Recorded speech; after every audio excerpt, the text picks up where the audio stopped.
समझ में नहीं आता कि अचानक मां को क्या हो गया। उनकी आंखों की पुतलियां बदल गई, उनके शरीर में एक अजीब सी शक्ति आ गई। ऐसा लगता था जैसे कि वो मां नहीं कोई और है। और उन्होंने आपके साथ ऐसा क्यों किया? अरे ये मैं भला क्या जानूं, जाके पूछ अपनी मां से। पूछना क्या है, उनका दिमाग खराब हो गया है।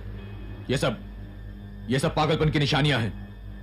इंसान पर जब पागलपन के दौरे पड़ते हैं तो आंखों की पुतलियां नहीं बदल जाती भैया? अपनी ये बकवास बंद कर, जा और डॉक्टर भट्ट को बुला के लेके आ, वही मां का इलाज करेंगे। चल जा।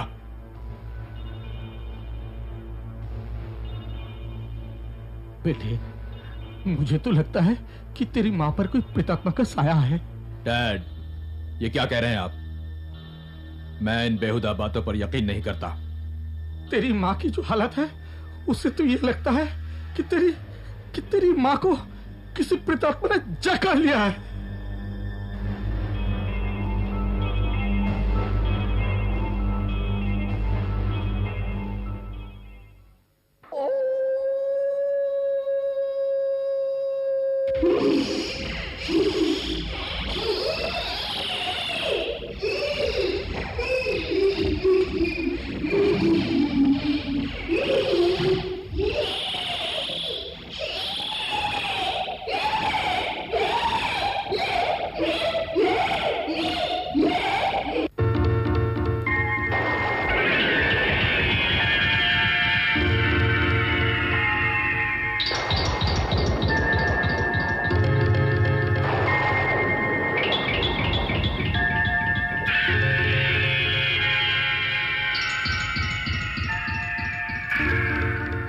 चली गई?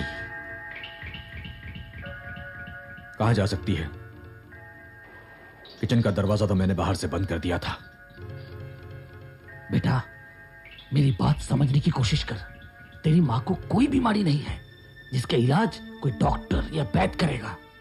अरे उसे तो ठीक करने के लिए हमें कोई तांत्रिक या ओझा की मदद लेनी पड़ेगी।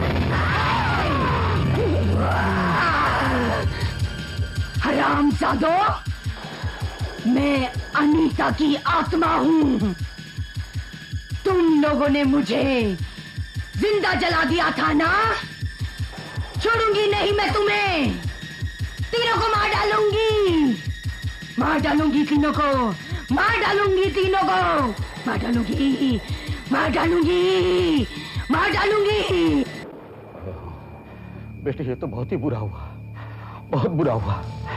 अनीता की आत्मा ने तेरी मां के शरीर में प्रवेश कर लिया है और वो हम सबसे बदला लेगी, हम सबको मार डालेगी। बेटे, दरवाजा खोलो, दरवाजा खोलो। मुझे बांध करके क्यों रखा है? दरवाजा तो खोलो। बेटे अजीत, दरवाजा तो खोलो। अरे मुझे इस तरह बंद करके क्यों रखा है? दरवाजा तो खोलो। बेटा अजीत, अजीत बेटे, दरवाजा तो। मुझे लगता है कि मां ठीक हो गई है।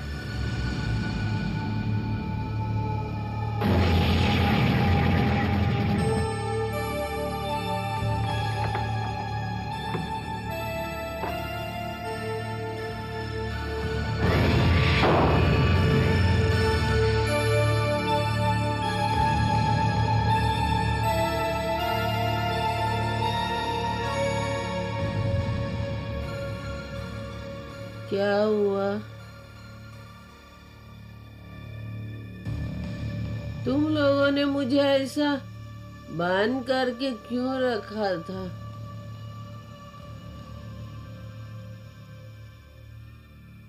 तुम दोनों ऐसे घूर घूर के क्यों देख रहे हो? माँ, क्या तुझे कुछ भी याद नहीं? क्या हुआ था मुझे तो कुछ भी याद नहीं है। अरे भाग्यवान, तुम्हें याद भी कैसे हो सकता है? और उस वक्त तो तुम्हारे अंदर अनीता की आत्मा आ गई थी, और उस वक्त तुम ऐसी हरकतें कर रही थी, ऐसी हरकतें कर रही थी कि मुझे लगा कि मेरे सामने अनीता कर खड़ी है, और तुम बार बार बोल रही थी कि हम सबको तुम मार डालोगी। मैंने कहा था मार डालूंगी? मैंने? ये क्या कह रहे आप? वो तू नहीं मां, वो अनीता की आत्मा थी जो तेरे अंदर से बोल रही थी। कल रात को भी अनीता की आत्मा ही ने डैड के शरीर में प्रवेश किया था, जिसकी वजह से इन्होंने तेरे गहने नोच दिए थे। हो ना हो, ये अनीता की आत्मा ही है जो हमारे शरीर में प्रवेश करके हमारे ही हाथों एक दूसरे को मारकर अपना बदला लेना चाहती है। बेटे, बेटे ये तो बहुत ही बुरा हुआ। बहू को मार के हमने बहुत ही बुरा काम किया। अगर मैंने अनीता को जिंदा जलाकर तहखाने में दफन नहीं किया होता तो पुलिस को बता देती कि कविता ने आत्महत्या नहीं की, बल्कि हम लोगों ने उसका कत्ल किया है। और फिर पुलिस आती और तलाशी के बाद जब उन्हें कविता की लाश तहखाने से बरामद होती, हम सब फांसी के फंदे में लटक गए होते, सब के सब।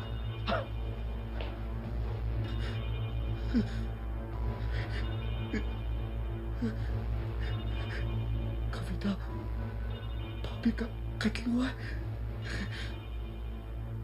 मेरी बीवी को इन लोगों ने जिंदा जला डाला। नहीं।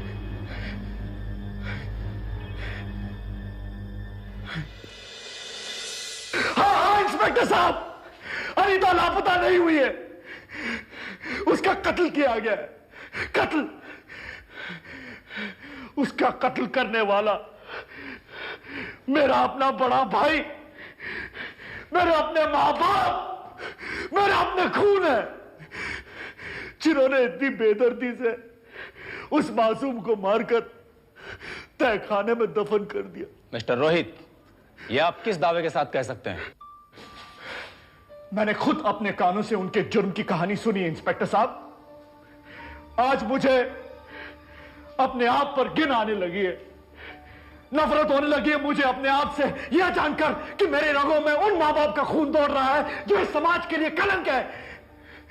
गाली है, गाली है समाज के लिए।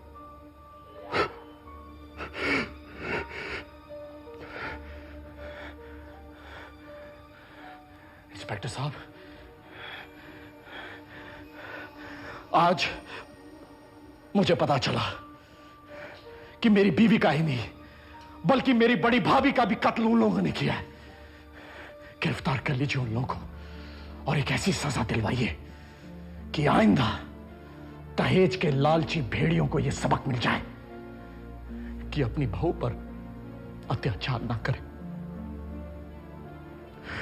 उन्हें जिंदा नहीं जलाए। सजा दिलवाइए, उन्हें सजा दिलवाइए।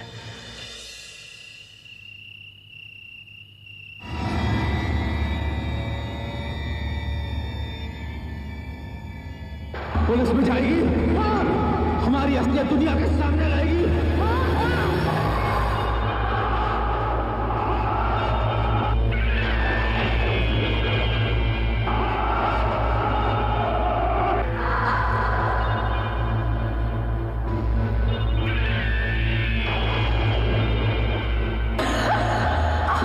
पुलिस में जाएगी, हमारी असलियत दुनिया के सामने लाएगी, हमें अंदर कराएगी।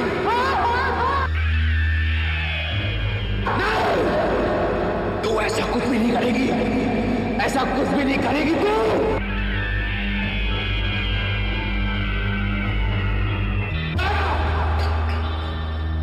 ये ऐसे नहीं मानेगी, इसे सबक सिखाना पड़ेगा। छोड़ो मुझे, छोड़ो।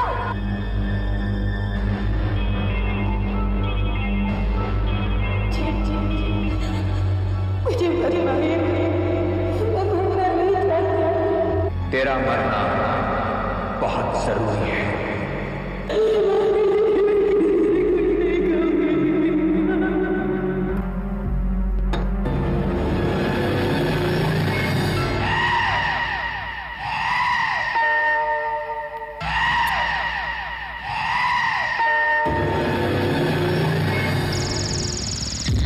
तू तो मर चुकी थी। तुझे तो मैंने ही जला दिया था और पुलिस से बचने के लिए दफन कर दिया था, है ना? तू ये सोच रहा होगा कि मैं वापस कैसे आ गई। घबरा मत, मैं अनीता नहीं बल्कि अनीता की तड़पती हुई आत्मा हूं। नहीं, नहीं, ऐसा नहीं हो सकता। इंसान को तो मारा जा सकता है लेकिन आत्मा नहीं मरती।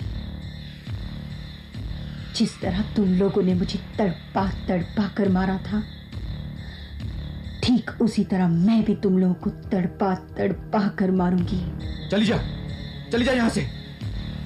तू मर चुकी है तू। तुम दहेज के लालची लोग बहुओं को नोटों की टकसाल समझते हो, उन पर जुल्म करते हो, उन्हें जिंदा जला देते हो। जिस घर में बहुओं को बेटियां न समझा जाए वो घर घर नहीं नर्क होता है, और नर्क में सिर्फ पापी रहते हैं और पापियों की सजा होती है मौत, सिर्फ मौत। तू हमारा कुछ नहीं बिगाड़ सकती, कुछ नहीं बिगाड़ सकती तू हमारा। मैंने ही तेरी मां के और बाप के शरीर में प्रवेश किया था ताकि मैं उन्हें तड़पा सकूं, उनका जीना हराम कर सकूं, ठीक उसी तरह जिस तरह उन्होंने मुझे तड़पाया था, मेरा जीना हराम कर दिया था। तू हमारा कुछ नहीं बिगाड़ सकती, कुछ नहीं बिगाड़ सकती तू हमारा। अब मैं तेरे शरीर में प्रवेश करूंगी और तू खुद अपने हाथों अपने माँ बाप का कत्ल करेगा। नहीं, उन माँ बाप की इससे बड़ी सजा और क्या होगी कि उनकी मौत खुद अपनी ही औलाद के हाथों हो। नहीं, नहीं, मैं ऐसा हरगिज़ नहीं करूंगा। तू ऐसा करेगा। नहीं, मैं ऐसा नहीं करूंगा। नहीं, नहीं। हाँ, तुझे ऐसा करना होगा।